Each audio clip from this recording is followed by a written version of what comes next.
Keynote by His Excellency Anura Kumara Disanayake, the President of Sri Lanka. We now invite Dr. Samir Saran, the President of the Observer Research Foundation, to introduce and welcome His Excellency the President. A little housekeeping announcement at this point, as the President's address will be in Sinhala. For those of our guests who might require an English translation, please feel free to use the headsets kept on your table. Thank you. Thank you, Anirban. Excellencies, ladies and gentlemen, it is indeed an honor and privilege to welcome and introduce His Excellency Anura Kumara Disanayake, the President of Sri Lanka. President Disanayake is a statesman of international stature, guiding a resurgent nation today. We watch with admiration, Your Excellency, as under your leadership, a resilient Sri Lanka emerges from the setbacks of recent years and carves a path of growth and stability that is inclusive and sustainable. Your belief in political reforms goes back a long way. Your time as a parliamentarian, a member of the opposition, and party leader have helped shape Sri Lanka's contemporary political journey. You're a people's leader, and the people are responding to your determination to lead the country to the helm of regional and global economic growth. These changes are not lost on the region or on your neighbors, Your Excellency. Mr. President, you are not just steering Sri Lanka's progress, but also charting a course for the broader Indo-Pacific and for island nations worldwide. We thank you for believing in the importance of dialogue and for gracing this inaugural Innovation Island Summit here in Colombo. Guided by your vision, we are committed to making this summit a premier international policy forum in the years ahead, an arena for debates and solutions that serve islands, serves continents, and serve people as they seek inclusive progress and sustainable growth. It is a privilege, Your Excellency, to invite you to deliver this keynote address on this inaugural edition of the Innovation Island Summit. Without further ado, Excellency, may I welcome you to address this gathering.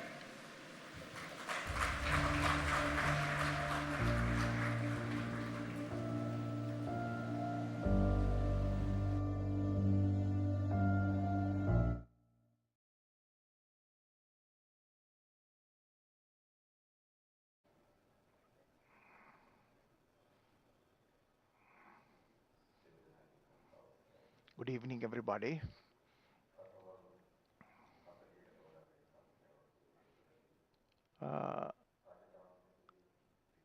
Distinguished guests representing more than 40 countries, entrepreneurs and some other intellectuals, I get the opportunity to meet you, and I consider it a privilege to speak, addressing you all on this occasion. Conducting this international summit in Sri Lanka is an indication that our country takes a great interest in innovation and entrepreneurship. We all know that human civilization have passed different stages. When we consider each new chapter of human civilization comes from innovations. If you take an example, in 3500 AD BC, the wheel was invented, and it made a big radical change in the transportation services. In 1912, the steam engine was invented, and it paved the way for the industrial revolution in this world.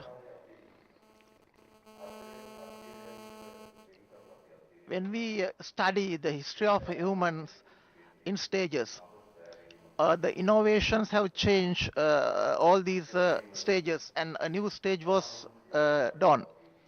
At the end of the 19th century, the electricity was invented. It was able to take the world to a new stage. The invention of antibiotic penicillin, it changed the entire field of medicine, and thereby we were able to reduce the number of deaths caused by bacterial infections. and subsequently the uh, vaccine for smallpox, and the life expectancy of people was elongated. And if we do not go for innovation, and if governments do not turn their attention to innovations, we still live in the cave age, because our human beings will be the human beings living in the cave age. So all these achievements were made through innovations. The innovation of the printer machines made a radical change in the communication field. So this was the beginning of a new era. The innovation of the computer and internet, both these innovations have uplifted the living standard of the human beings up to this level. Initially, computers and internet was used for military purposes, but now the entire life of human beings depend on the economic life, the social life, the cultural life. All these things are connected to computers and internet. So the human civilization goes to a new era or the stage. From the earlier stage to a new stage, the upliftment is done through innovations. So the services rendered by innovations is great. Similarly, when we consider the needs of human beings in this world, these needs do not change very much. When we consider the needs of the people who lived in the cave age, and when we consider the needs of the humans who live in the modern age, there isn't a big change of the needs. But what has changed? The way in which these needs are catered has been changed. The model or the way in which these needs are satisfied has changed. What were the instruments that we use for communication those days in the early periods? That was an essential component of the human life. We use very primitive instruments. Sometimes we use animals for communication. But now it has become a need. The need has not changed. The way the need is satisfied has been changed. The mobile phone you have in your hand, now it satisfies many needs, and it has become a mode which satisfies all these needs.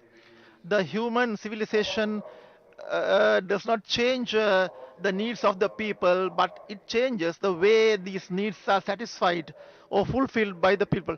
This has paved way for the growth of human development.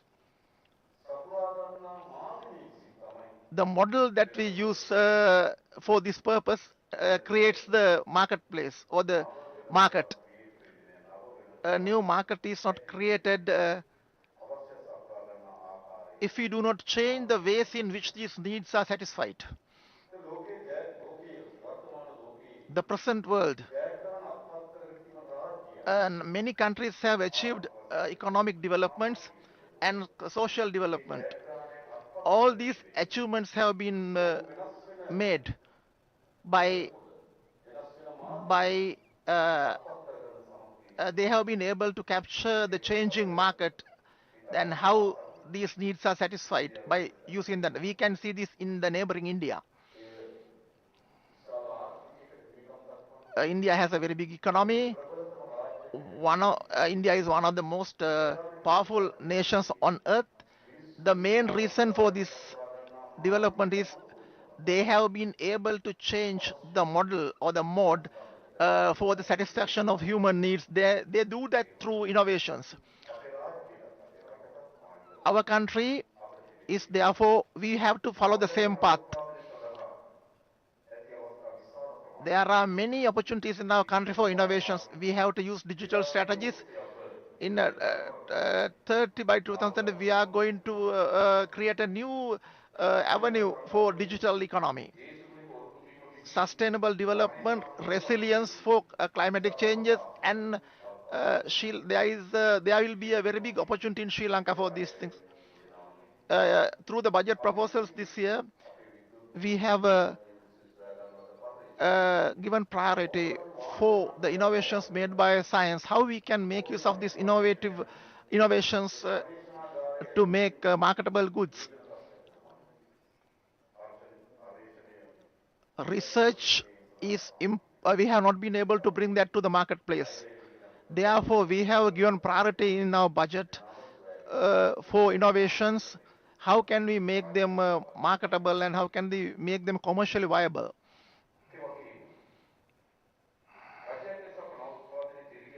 As a government, we always and we encourage innovations, and we not only encourage them, but we provide the necessary resources for that, and we have allocated a lot of resources for this through our budget proposals. We expect an economic growth of it exceed 5%. We must reach this target. To achieve this target, we have to go for new innovative industries. We have to modernize agriculture. We have to develop the industrial sector, and we have to provide more efficient service. All these things will contribute for this growth. By 2025 or in 2025, we have a target of $19 billion export income. If you want to get this export income, we have to make a lot of transformation in this field. Therefore, our government's effort is that our country is on a particular stage. We have to take it or uplift it to a new stage. That can be done only through innovations, and the extent to which we can make our innovations commercially viable. So our effort is to uplift our country from this stage to a new level. We must help people to for risk management, and we must take the benefits of all this innovation to the entire population. That is the responsibility of our government. There are many aims of our government, and most of these aims are connected to innovations. The entire population of this country should be given equal economic opportunities. Our economy is centralized to a certain extent. When we consider the export income of our country, 90% of our export income comes from 10% of exporters. When we consider the Inland Revenue Department, 69% of the income comes from 600 tax files, and 44% of the domestic product comes from the Western province. What do these things indicate? So these things indicate that our economy is centralized. So our effort is to take this economy to the village, to the peripheries. The village people, if they don't engage in economic activities, if they not make use of their labor, knowledge, and talents, if they don't have an economic resource to use these things, they will not be able to get the benefit of all these economic programs. The people of this country will be able to get the benefit of this economy to the extent to which they are connected to these economic programs. Therefore, we are doing our level best to create new economic sources for the ordinary people at village level. So, when doing so, innovations and the market created for that will definitely give us, we expect that it will create a big opportunity for all of us. The second thing is the digitalization. I think we are back of 1.5 decades. We are lagging behind. So we have to give a kickstart to this. We did not start the race with others. Now many people have run the race halfway, so we have to chase them from behind. So our effort is to catch the people who run ahead of us, and we have to run with them. Now we are not on equal footing. Now we are facing a race which is not on equal footing. it has affected our society and our economy in a detrimental way. Now we have to be a competitor on equal footing on equal level. So I think digitalization will pave way for this. uh, the international stakeholders and investors are invited to our country. I would like to invite them. I think there is a very good climate in our country for businesses and innovations, and we have a talented workforce in this country, and we do not take our economy on political goals. We have identified the national goals, and this new government has done that. The local entrepreneurs and innovators are invited. I extend an special invitation to them. You can see a big dream. Don't be afraid to take risk. Go beyond your boundaries. You can, from your idea up to the last goal, we are there to ready to help you. Finally, I would like to thank ORF and CMG and Sri Lanka, the Indian High Commission of Sri Lanka. I would like to thank you very much.